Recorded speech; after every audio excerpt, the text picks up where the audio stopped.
கிறிஸ்தவர்களை பற்றி இப்படி ஒருத்தர் சொல்றாரு, we are the privileged people because we know how the world will end. உலகம் எப்படி முடியும் என்று தெரிந்திருக்கிற ஒரே ஒரு மக்கள் கூட்டம் தான் கிறிஸ்தவர்கள். The only thing we don't know is when. எப்பொழுது அது முடியும் என்று நமக்கு தெரியாது. We know how it will end. இந்த உலகத்தின் முடிவு எப்படி இருக்கும், இறுதியிலே என்ன நடக்கும் என்பதை எல்லாம் அறிந்திருக்கிற நீங்களும் நானும், நாம் பாடலிலே கேட்டது போல, our time is running out. நாம் இறுதி காலத்திலே வாழ்ந்து கொண்டிருக்கிறோம்.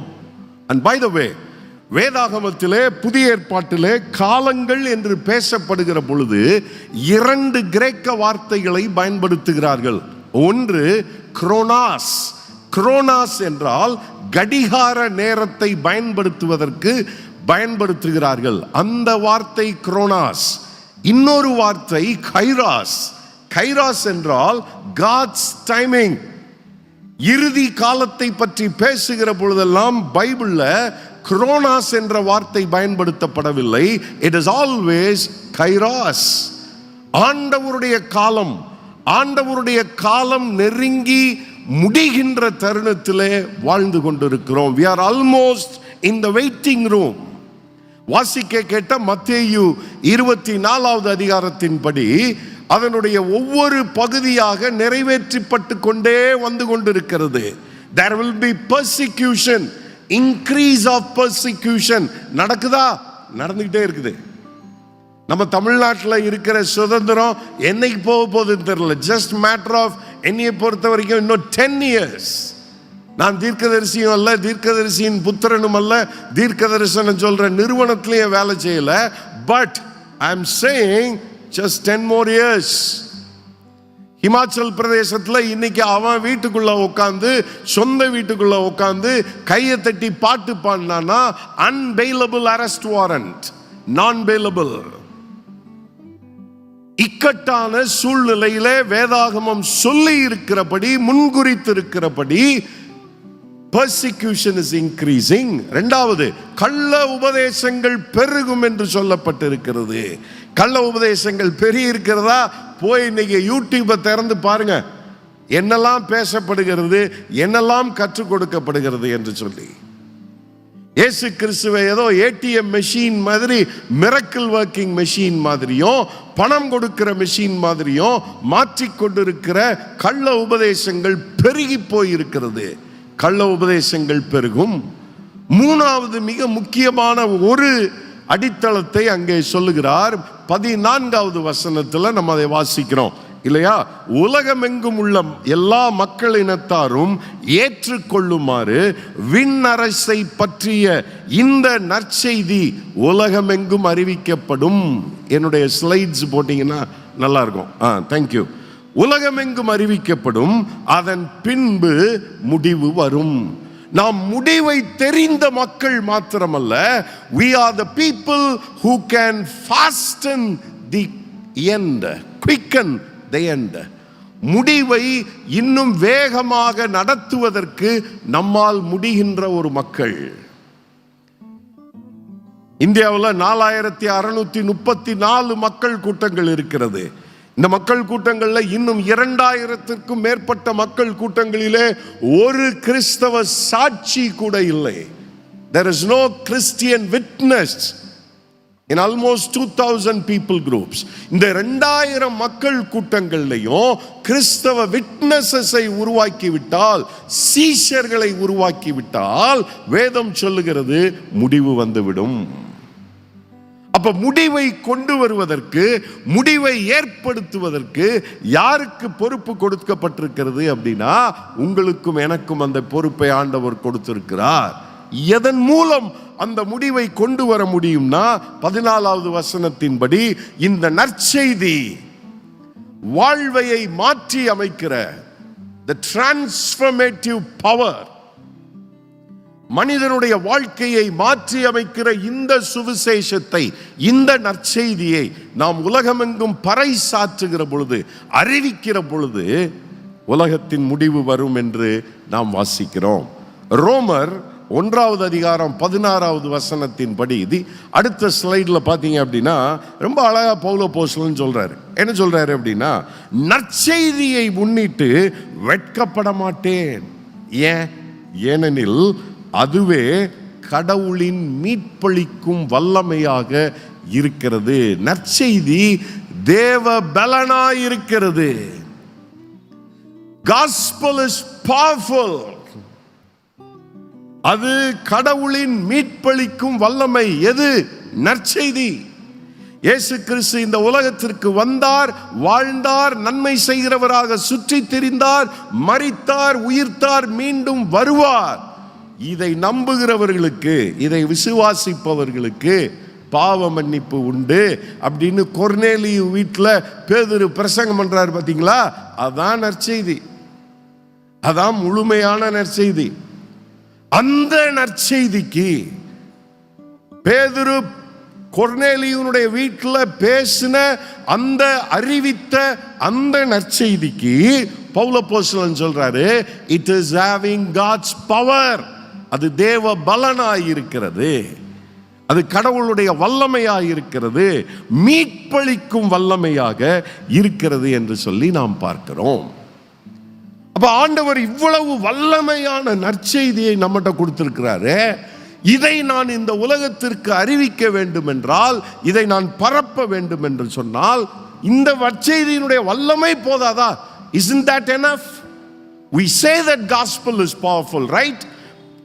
சுவிசேஷம் வல்லமை நிறைந்ததுன்னு சொல்றோமே, இது மாத்திரம் தேவனுடைய மக்களை, வெளியே இருக்கிற மக்களை உள்ளே கொண்டு வருவதற்கு போதுமானதாக இருக்காதா அப்படின்னா இல்லைங்க.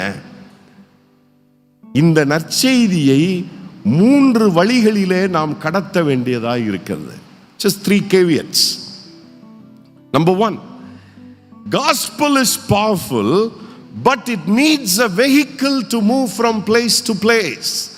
நற்செய்தி வல்லமை உள்ளதுதான், ஆனால் இந்த நற்செய்தி ஒரு இடத்திலிருந்து இன்னொரு இடத்திற்கு செல்லுவதற்கு ஒரு வாகனம் தேவைப்படுகிறது. அது என்ன வாகனம்? That is called relationship. உறவுகள் மூலமாகத்தான் நற்செய்தி பரவும். இதுதான் வேதம் கற்றுக் கொடுக்கிறது. இயேசு கிறிஸ்து அதைத்தான் பண்ணாரு, பவுல் அப்போஸ்தலன் அதைத்தான் பண்ணாரு. நீங்க எல்லாம் கொண்டாடுகிற மெத்தடிஸ்ட் ஃபவுண்டர் ஜான் வெஸ்லியும் அதை தான் பண்ணார். இயேசு கிறிஸ்து எப்படி உறவுகளின் மூலம் ஏற்படுத்தினார்? லூக்கா 15வது அதிகாரம் 1வது 2வது வசனங்களை படிச்சு பார்த்தீங்க அப்படின்னா, லூக்கா 15ல் இயேசு கிறிஸ்துவின் மேல பயங்கர காண்டாகிறாங்க. எதுக்காக காண்டாகிறாங்க தெரியுமா? கொஞ்சம் பைபிள் இருந்தால் திருப்புங்களேன். லூக்கா 15வது அதிகாரம் 1-2 வசனங்கள்ல இயேசு கிறிஸ்து மேல ஏன் கோபப்பட்டாங்க அப்படின்னு சொல்லி நம்ம பார்க்குறோம். பரவாயில்ல, நிறைய பேர் நான் சொன்ன உடனே பைபிள்லாம் திருப்புறீங்க, ரொம்ப சந்தோஷம். லூக்கா 15:1-2, சகல ஆயக்காரரும் பாவிகளும் அவருடைய வசனங்களை கேட்கும்படி அவரிடத்தில் வந்து சேர்ந்தார்கள். அப்பொழுது பரிசேயரும் வேதபாரகரும் முறுமுறுத்து, இவர் பாவிகளை ஏற்றுக்கொண்டு அவர்களோட என்ன இருக்கு? ஏங்க, சாப்பிட்டா உனக்கு என்னடா பிரச்சனை? சாப்பிட்டா பிரச்சனை. இந்த வசனத்துக்கு அர்த்தம் அமெரிக்காக்காரனுக்கு புரியவே புரியாது, ஆனா உங்களுக்கு எனக்கும் புரியணும். ஏன் இயேசு கிறிஸ்து சாப்பிட்டாருங்கிறதுக்கு கோவப்பட்டான்? ஏன்னா ஈஸ்டர்ன் கல்ச்சர்ல நீங்களும் நானும் வாழ்ந்து கொண்டு இருக்கிற கலாச்சாரத்தில் சாப்பாடு என்பது வெறும் சாப்பாடு கிடையாது. பீட்டர் அண்ணா இருக்கிறாரு, பீட்டர் அண்ணா என்னைய கூப்பிடுறாரு, ஏங்க வீட்டுக்கு சாப்பிட வாங்க அப்படின்னு. பயப்படாதீங்கண்ணே, சும்மா ஒரு எக்ஸாம்பிளுக்கு. அவருடைய தலையை திமிந்து பார்க்குறாரு. சரி, அவர் என்னை வீட்டுக்கு கூப்பிடுறாரு சாப்பிட, நான் எத்தனை மணிக்கு போகணும்? எத்தனை மணிக்கு போகணும் அப்படின்னா அது ஒரு கேள்வி. கேள்வி கேட்டால் ஏதாவது செய்யணும், சிரிக்கணும், தலையாட்டணும். உங்களை யாராவது வீட்டுக்கு சாப்பிட கூப்பிடுறாங்கன்னா கரையக்கட்டாக 1 மணிக்கு போய் உட்காந்துட்டு டைனிங் ஹாலில் சோத்தை போடு அப்படின்னா உட்காருவீங்க? என்ன செய்வோம்? கொஞ்சம் முன்னாடி போவோம். ஏன்? அப்போதான் ஆயத்தம் பண்ணுறதுக்கா? நீங்கள் சாப்பிட்றதுக்கு என்னங்க ஆயத்தம் பண்ண வேண்டியிருக்கு? சுகர் மாத்திரை போடுறதுக்கு என்ன அவ்வளோ நேரமாக தேவைப்படும்? பேசிட்டு இருப்போம். அப்ப சாப்பிட கூப்பிடுறது வெறுமன சாப்பாடை போடுறதுக்கு இல்லைங்க, அவர்களோடு பேசி ஒருவருக்கொருவர் இருக்கிற உறவை வலுப்படுத்தி கொள்வதுதான் நமது கலாச்சாரம். ஒருத்தரை பற்றி தெரியணும் அப்படின்னா ரொம்ப ஈஸி. அவரை கூட்டு போய் டீ கடையில் உட்கார வச்சு ஒரு டீயும் சமோசாவும் வாங்கி கொடுத்தீங்க அப்படின்னா அவரை பற்றி எல்லா தகவலையும் நீங்கள் வாங்கிடலாம். அப்போ நம்முடைய கலாச்சாரத்தில் சாப்பாடு என்பது வெறும் உணவு அல்ல, இட் இஸ் எ ரிலேஷன்ஷிப்.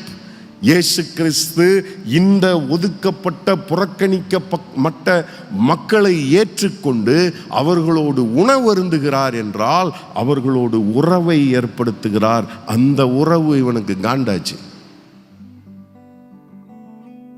இன்னைக்கு நமக்கும் இந்த சமுதாயத்திற்கும் இருக்கிற உறவு என்ன?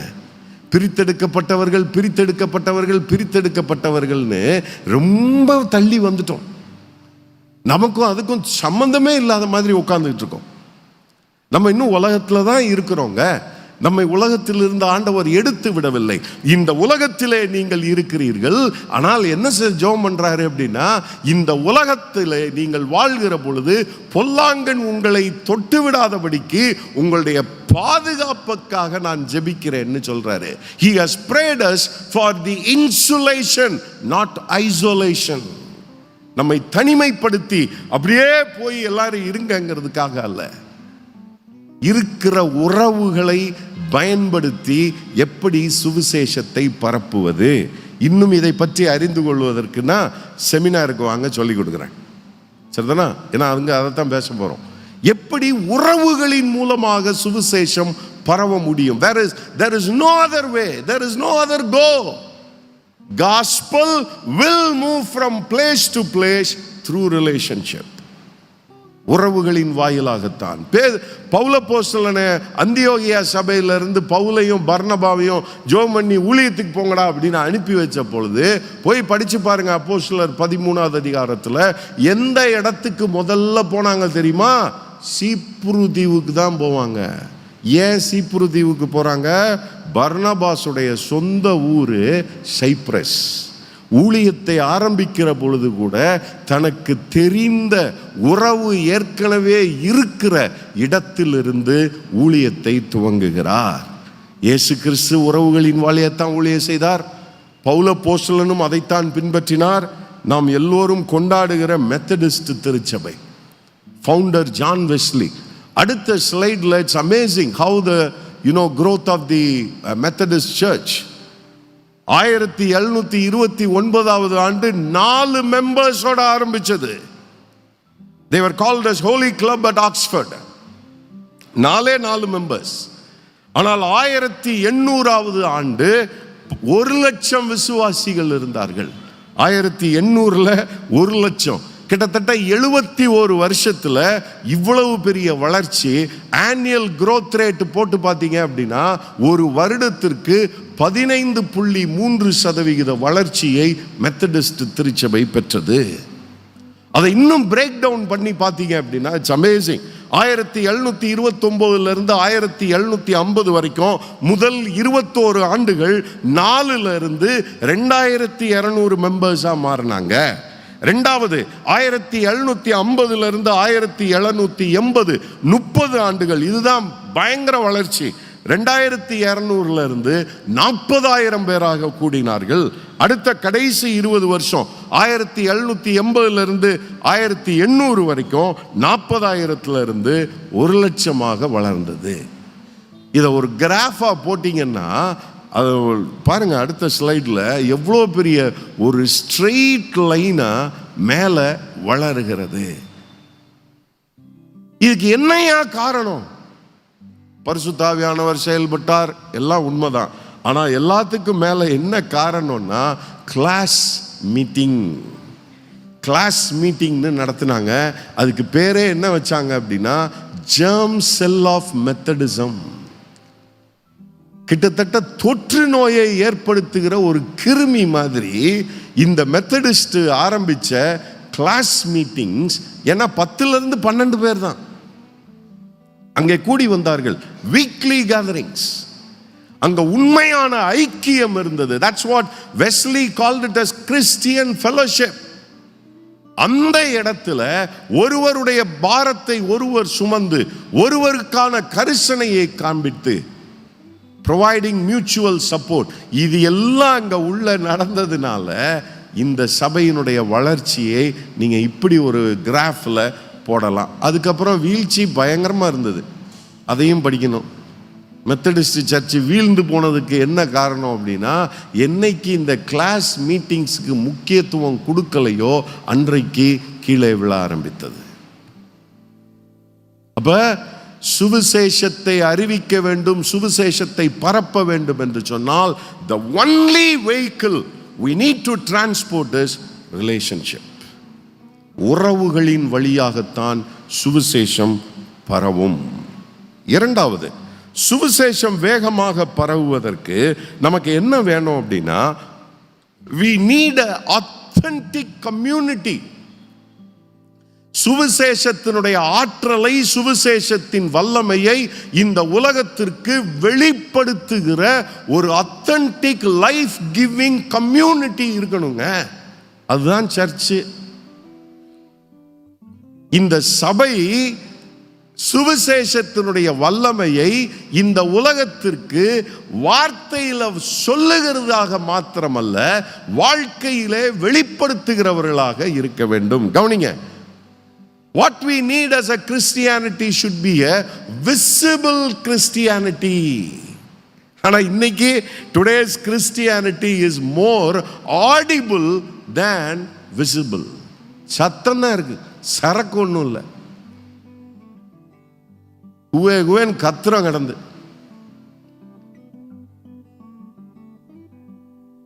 audible, it's very audible. எங்க பார்த்தாலும் கிறிஸ்துவை பற்றி, கிறிஸ்தவத்தை பற்றி பலவிதமான வீடியோக்களும் பலவிதமான செய்திகளும் பரப்பப்படுகிறது. But what the world is expecting is not our audio, but what they want to see. இயேசு கிறிஸ்து என்ன சொன்னாரு? இவ்வாறே மனிதர்கள் உங்கள் ஒளி மனிதர் முன் ஒளிர்க, அப்பொழுது அவர்கள் உங்கள் நற்செயல்களை கண்டு that the world will see your good works. So what we need today is an authentic community that lives out the gospel message. இன்றைக்கு உலகத்திலே என்ன தேவை என்றால், ஒரு சுவிசேஷத்தின் வல்லமையை, அது என்னுடைய வாழ்க்கையை மாற்றி அமைத்திருக்கிறது என்பதை வாழ்ந்து காண்பிக்கின்ற ஒரு சமூகமாக சபை மாற வேண்டும். மாறி இருக்கிறோமா? யோசிச்சு பாருங்க. சுவிசேஷத்தை பரப்ப வேண்டும் என்று சொன்னால் என்னுடைய உறவுகள் எப்படி இருக்கிறது? How is my relationship? இரண்டாவது, நான் சுவிசேஷத்தை இந்த உலகத்திற்கு பறைசாற்ற வேண்டும் என்றால், இந்த உலகம் என்னிடத்திலே என்ன எதிர்பார்க்கிறது என்றால், என்னுடைய மாற்றப்பட்ட வாழ்க்கை ஒரு சாட்சியாக இருக்க வேண்டும் என்று சொல்லி எதிர்பார்க்கிறது. அப்போஸ்தலர் 1:8 எல்லாருக்கும் தெரியும் இல்லையா? பரிசுத்த ஆவியானவரே உங்களிடத்தில் வருவார், நீங்கள் பலனடைந்து சொல்லுங்க பாப்போம், எருசலேமிலும் யூதேயாவிலும் சமாரியாவிலும் உலகத்தின் கடைசி பரியந்தமும் நீங்கள் எனக்கு சாட்சி சொல்லுவீர்கள், சாட்சிகளாய் இருப்பீர்கள். நம்ம அதை அடிச்சுட்டு சாட்சி சொல்லுவோம், சொல்லிக்கினே இருக்கோம் சாட்சி. அதுவும் வெளியே போய் சொல்றது கிடையாது, உள்ளே சொல்லிட்டு இருக்கோம். சாட்சிகளாய் இருப்பீர்கள். You will be my witnesses. சுவிசேஷத்தை சென்னை பட்டணத்தில், இந்த ரோடு தாங்க சென்னையிலேயே அதிக திருச்சபைகள் இருக்கிற இடம். தெரியுமா உங்களுக்கு? சர்ச் குரோத் ரிசர்ச்சில் நாங்கள் அதை தான் கண்டுபிடிச்சோம். இந்த ரோடு தான் சென்னையிலேயே அதிகமான திருச்சபைகள் இருக்கிற இடம். அதிகமான திருச்சபைகள் இருக்கிற இடத்துல அவன் என்ன எதிர்பார்க்கிறான் அப்படின்னா, இங்க வருகிற மக்களுடைய வாழ்க்கை எப்படி இருக்கிறது? மாறி இருக்கா? அது எங்க தெரியுதா? What we need is an authentic community that demonstrates the power of the gospel. உறவுகளின் வழியாக சுவிசேஷம் பரவும், நம்முடைய சாட்சியுள்ள வாழ்க்கையின் மூலமாய் சுவிசேஷம் பரவும். கடைசியாக சீக்கிரமாக நான் சொல்லி முடிக்க விரும்புகிறேன். சுவிசேஷம் என்பது முழு மனிதனையும் மாற்றக்கூடியது. Gospel has the power to transform the whole person. முழுமையான மனிதனை மாற்றி அமைக்கக்கூடியது. It's not only about spiritual. ஆவிக்குரிய விஷயத்தை மாத்திரம் தொடுவது சுவிசேஷத்தின் வல்லமை அல்ல. சுவிசேஷத்தின் வல்லமை என்னுடைய முழு மனித தன்மையையும் நான் மாற்றி விடுகிறது.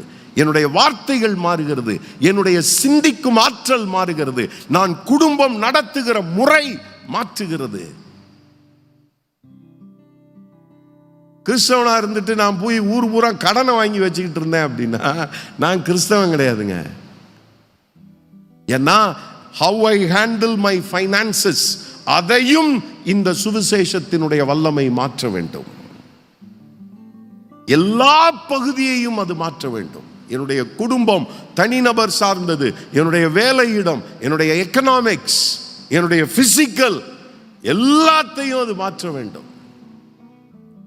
எல்லாருக்கும் கேட்டு கேட்டு புளிச்சு போன வசனம் லூக்கா 2:52.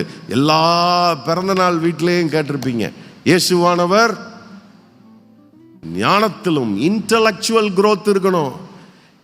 இயேசு கிறிஸ்துவனுடைய வல்லமை, இயேசு கிறிஸ்துவனுடைய நற்செய்தியின் வல்லமை நான் பெற்றுக்கொண்டு விட்டேன் என்று சொன்னால் நான் இன்டலெக்சுவலாகவும் வளரணும். ஆண்டவர் பைத்தியங்களை தெரிந்தெடுத்தால்னு பைத்தியக்காரத்தனமாவே பேசிட்டு இருக்க கூடாது, இன்டலெக்சுவலாகவும் வளரணும். ஏன்னா இயேசு கிறிஸ்து வளர்ந்தார் ஞானத்திலும். ரெண்டாவது அப்படின்னா காலகாலமா படிச்சுக்கிட்டு இருக்கோம். வளர்த்தி வளர்த்தி வளர்த்தின்னு. வளர்த்தினா என்னது? பிசிக்கல், சரீரத்திலும். என்னுடைய சரீரத்தை நான் எப்படி நான் கையாளுவது அப்படின்னு தெரியணும். ஏன் அப்படின்னா மற்றவனுக்கெல்லாம் இது சரீரம், ஆனா உங்களுக்கும் எனக்கும் பைபிள் படி இது என்னது? கோயில்.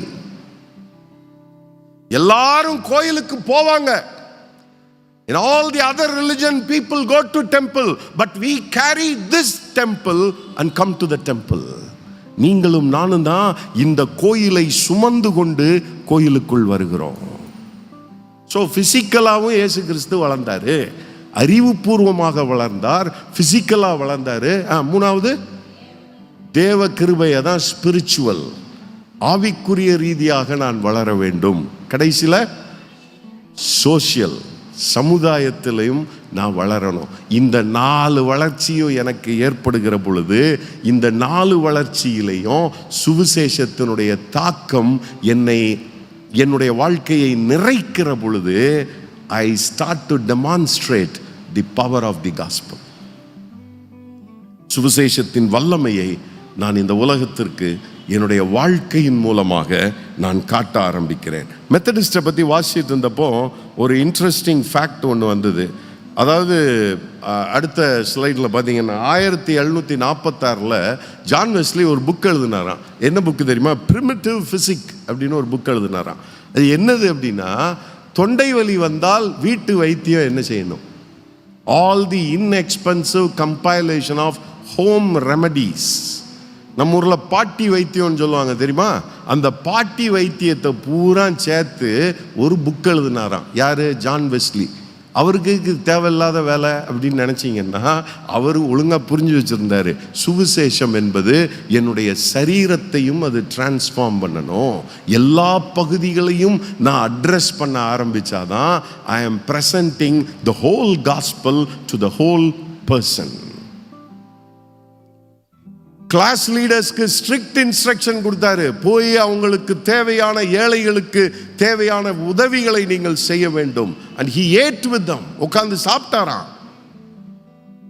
இவைகள் எல்லாம் தாங்க உங்களுடைய சபை வளர்ச்சிக்கு ஒரு காலத்தில் அதிகமாக உதவியது.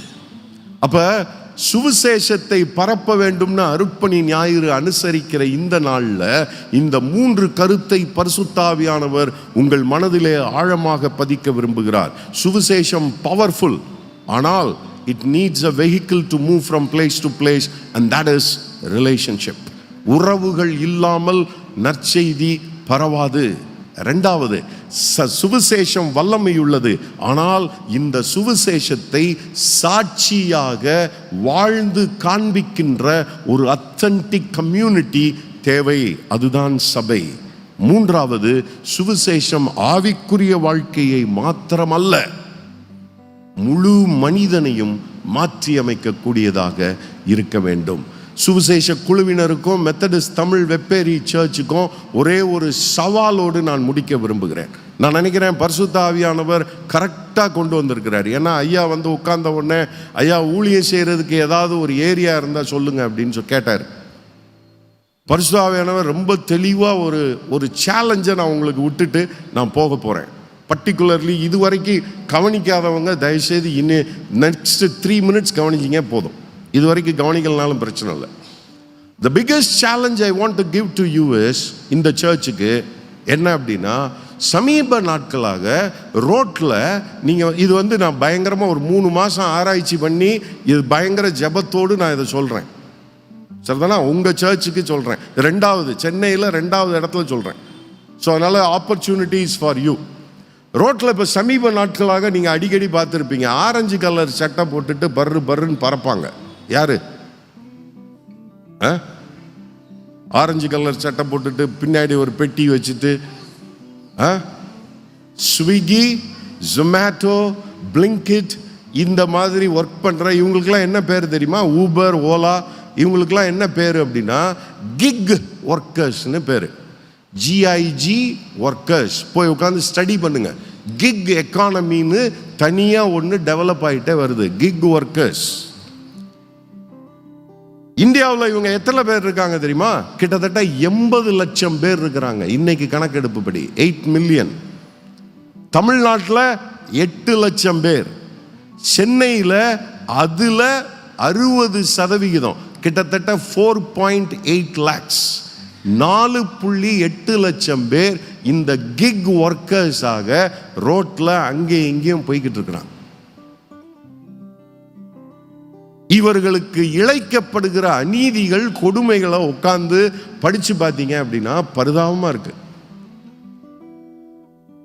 ஹிந்து பேப்பர்ல 3 இன்சிடென்ட் வாசிச்சேன். பொண்ணு ஓட்டுற ராபிடோ ரைடில் பையன் ஒருத்தன் பின்னாடி உட்காந்து அந்த பொண்ணை அபியூஸ் பண்ணியிருக்கான், பிசிக்கலி அபியூஸ் பண்ணியிருக்கான். எங்கள் ஆஃபீஸில் வேலை பார்க்குற ஒருத்தருடைய சகோதரர், அவர் ராபிடோ ஓட்டியிருக்காரு. சின்ன பையன் பாவம், வேலை இல்லாமல் இதை ஓட்டுவோம் அப்படின்னு. எங்கேயோ ஒரு இடத்துல இருந்து சென்ட்ரலுக்கு போய் ட்ராப் பண்ணிட்டு திரும்பி பார்த்தா இறங்கி ஓடிய போயிட்டானா காசு கொடுக்காம. இன்னொரு செய்தி வாசித்தேன் ஹிந்து பேப்பரில். ஒரு மாற்றுத்திறனாளி வேற வழி இல்லாமல் இந்த பணிக்கு வந்து டெலிவரி ஏஜென்ட்டாக இருக்கிற பொழுது ஃபர்ஸ்ட் ஃப்ளோருக்கு வந்து டெலிவரி பண்ணினோடனே அந்த அம்மா சொல்லியிருக்கு, நான் வந்து மாற்றுத்திறனாளி, என்னையால் வர முடியாது, நீ வந்து கொடுங்க அப்படின்னு. அவன் ஃபோன் பண்ணி பயங்கர கெட்ட வார்த்தையில் பேசி, நீலாம் என்ன எதுக்கு இந்த வேலைக்கு வந்த அப்படின்னு அப்யூஸ் பண்ணிட்டு கட் பண்ணிட்டான். இது வந்து ஒரு தனி பீப்புள் குரூப் மாதிரி இன்னைக்கு சென்னையில் ஃபார்ம் ஆயிட்டு இருக்குது. இந்த மக்களுக்கு என்ன தேவை அப்படின்னு போய் படிச்சாங்க, பேசினாங்க, இன்டர்வியூ பண்ணாங்க. எல்லாரும் என்ன சொல்றாங்க தெரியுமா? எங்களுக்கு ஏகப்பட்ட பிரச்சனைகள் இருக்குது, ஏன்னா எந்த நேரத்திலையும் எங்களை தூக்கி வெளியே ஏற்ற முடியும், ஜாப் செக்யூரிட்டி ஒன்றும் கிடையாது. ஆனால் அதெல்லாம் நாங்கள் சமாளிச்சுக்கிறோம். எங்களுக்கு இருக்கிற மிக அத்தியாவசியமான 3 அடிப்படை தேவைகள் அடுத்த ஸ்லைடில் போட்டிருக்கிறேன். என்னென்ன தெரியுமா? Number 1, a place to sit and rest for a while. கொஞ்ச நேரம் உட்கார்றதுக்கு ஒரு இடங்க. 2வது, டாய்லெட் யூஸ் பண்ணுறதுக்கு ஒரு இடம். 3வது, எங்களுடைய மொபைலை, எங்களுடைய எலக்ட்ரிக் பைக்கை சார்ஜ் போடுறதுக்கு ஒரு சார்ஜிங் பாயிண்ட். இந்த 3 தான் எங்களுடைய மிக முக்கியமான தேவைகள். கொஞ்ச நேரம் உட்கார்றதுக்கு ஒரு இடம், 2வது சேஃபாக டாய்லெட் யூஸ் பண்ணுறதுக்கு, ஏன்னா பெண்களும் நிறைய பேர் இதில் வர்றதுனால, 3வது சார்ஜ் போடுறதுக்கு ஒரு இடம். இந்த 3 என்னுடைய சவால். இந்த மூணையும் சென்னையில் இருக்கிற கிட்டத்தட்ட 4000க்கும் மேற்பட்ட சர்ச் இருக்குங்கிறாங்க. சென்னை சபைகளால் இதை கொடுக்க முடியுமா முடியாதா? உங்களுக்கு தமிழ் புரியுமா புரியாதா? சரி, சர்ச்சை விடுங்க, உங்களை யோசிங்க. உங்க சர்ச்சில் இதை மாதிரி ஒரு சின்ன இதை போட்டு இதை எதுக்கு போடணும் அப்படின்னு யோசிச்சிங்க அப்படின்னா மிகப்பெரிய ஆப்பர்ச்சுனிட்டி. என்ன அப்படின்னா, அவன் சார்ஜ் போட்டான்னா கிட்டத்தட்ட 1 மணி நேரம் அங்கே தான் உட்காந்துருக்கணும். உங்கள் சர்ச்சில் இருந்து 2 வாலண்டியர் போட்டு உட்கார வச்சிங்க அப்படின்னா அவனோடு பேச ஆரம்பிக்கிறீங்க, உறவு ஏற்பட ஆரம்பிக்கிறது. உறவு இருக்கிற இடத்திலே சுவிசேஷம் என்ன செய்ய ஆரம்பிக்குது? பரவ ஆரம்பிக்கிறது. So that's the challenge I want to give it to you. இந்த சபைக்கு அதுவும் இது கீ ஏரியா, ஒரு சின்ன இடம். உங்களுக்கு அவ்வளோ இடத்த ஆண்டவர் கொடுத்துருக்கிறார். போட்டு 2 வாலண்டியர்ஸை போட்டு ரெகுலராக பண்ணீங்க அப்படின்னா 6 மாசத்துல அவர்களுக்கென்று கிக் ஒர்க்கர்ஸ்க்கென்று ஒரு தனி சபையை இந்த சபையால் ஸ்தாபிக்க முடியும். You can do it. இது குறைய போறது இல்லை. Kick economy is going to grow. இன்னும் இது வளர இருக்கிறது. இன்னும் அநேக திருச்சபைகளுக்கு ஒரு மாடலாக நீங்களை காட்டலாம், உங்களையே காட்டலாம். போய் பாருங்கப்பா, மிஷன் மெத்தடிஸ்ட் சர்ச்சில் எப்படி பண்றாங்கன்னு பாருங்க இந்த கிக் ஒர்க்கர்ஸ்க்குன்னு. So that's the challenge I want to leave it to you. இன்னமும் பழைய காலத்து மாதிரி போய் ட்ராக்ஸ் கொடுக்கலாமா, அதை செய்யலாமா, இதை செய்யலாமான்னு யோசிக்கிறத விட்டுட்டு இதை மாதிரி ஏதாவது கொஞ்சம் வித்தியாசமாக யோசிச்சிங்க அப்படின்னா நிச்சயமாக இந்த மக்கள் கூட்டத்தின் மத்தியிலே உங்கள் திருச்சபையால் 6 மாசத்துல ஒரு பெரிய சபையை கட்டி எழுப்ப முடியும். அந்த சவாலோடு இந்த அருட்பணி ஞாயிறிலே பரிசுத்த ஆவியானவர் உங்களிடத்தில் கேட்கிறார். சுவிசேஷம் பரவுவது உறவின் மூலமாக, சுவிசேஷம் பரவுவது அத்தன்டிக் கம்யூனிட்டி மூலமாக, சுவிசேஷம் முழு மனிதனையும் மாற்றி அமைக்கிறது. இந்த மிகப்பெரிய சவாலை ஏற்று நீங்கள் ஆண்டவருடைய சத்தத்திற்கு கீழ்ப்படுவீர்கள் என்று நான் விசுவாசிக்கிறேன். அப்படிப்பட்ட கிருபைகளை ஆண்டவர் உங்களுக்கு தருவாராக. ஆமென்.